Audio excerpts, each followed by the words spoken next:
रुड़की के नगर निगम सभागार में जिलाधिकारी कारमेंद्र सिंह ने जनता दरबार लगाया, जहां 51 फरियादियों ने अपनी समस्याएं अधिकारियों के समक्ष रखी।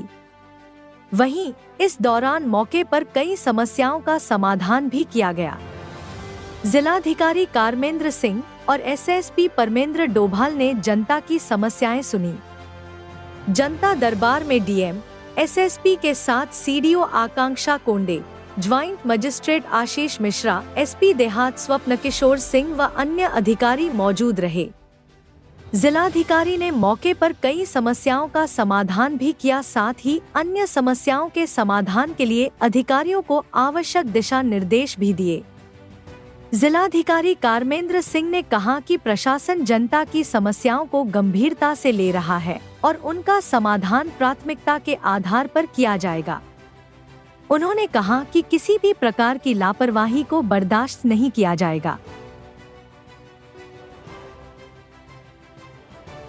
आज तहसील दिवस में कुल 51 समस्याएं आई हैं और उनमें से बहुत सी समस्याएं ऐसी थी जो या तो राजस्व विभाग से संबंधित थी, पुलिस विभाग से संबंधित थी, कुछ बिजली विभाग से संबंधित समस्याएं थी, नगर निगम की समस्याएं थी, कुछ नगर पंचायतों की समस्याएं थी।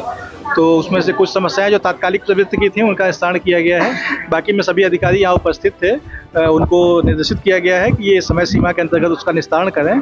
और कुछ और भी शिकायतें थी, जैसे एक नगर निगम की थी शिकायत, जो छोटे मोटे बिजली के पोल की शिकायत थी, या किसी के नामांतरण की तत्काल की शिकायत थी, किसी का रह गया है, कुछ नामांतरण की समस्याएँ थी, कुछ जो है पोल की समस्याएँ थी, कुछ लाइट की समस्याएँ थी, नगर निगम की जो है शराब की समस्या थी। उसमें तत्काल भेजा गया टीम को कि जाकर के तत्काल मौके का निस्तारण कर दें। कुछ दीर्घकालिक प्रवृत्ति की समस्याएं थी, तो उसके लिए भी जो है निर्देशित किया गया है कि समय सीमा के अंतर्गत उसका निस्तारण कर दें। भी आई हैं और खासतौर पे कुछ चक परिवर्तन की समस्याएं हैं। और चक परिवर्तन एक निश्चित अवधि पे ही होता है, जिस टाइम फसल कटती है उस टाइम पे होता है।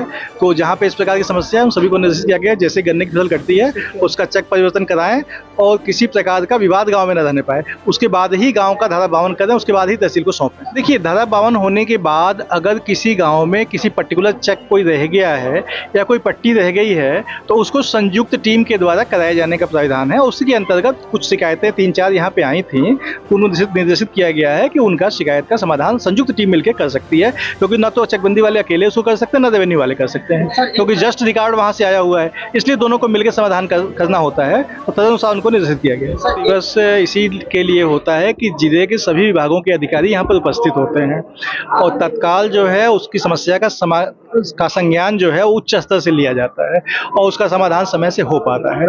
तो इसी के उद्देश्य के अंतर्गत सभी को बुलाया गया, समस्याओं को सुना गया है और निश्चित तौर पर इनकी समस्याओं का समाधान होगा। जो भी लापरवाह अधिकारी कर्मचारी कोई भी हैं, आपके सामने ही बात की है और उन सभी को कड़े निर्देश दिए हैं कि किसी प्रकार की लापरवाही बर्दाश्त नहीं की जाएगी। और जो भी जनता आपके सामने आती है उसकी बात को शांतिपूर्वक सुनें, समय से बैठें, समय से सुनें, ताकि मुख्यालय पर या तहसील दिवस पर लोगों को ज़्यादा आने की आवश्यकता ही ना पड़े।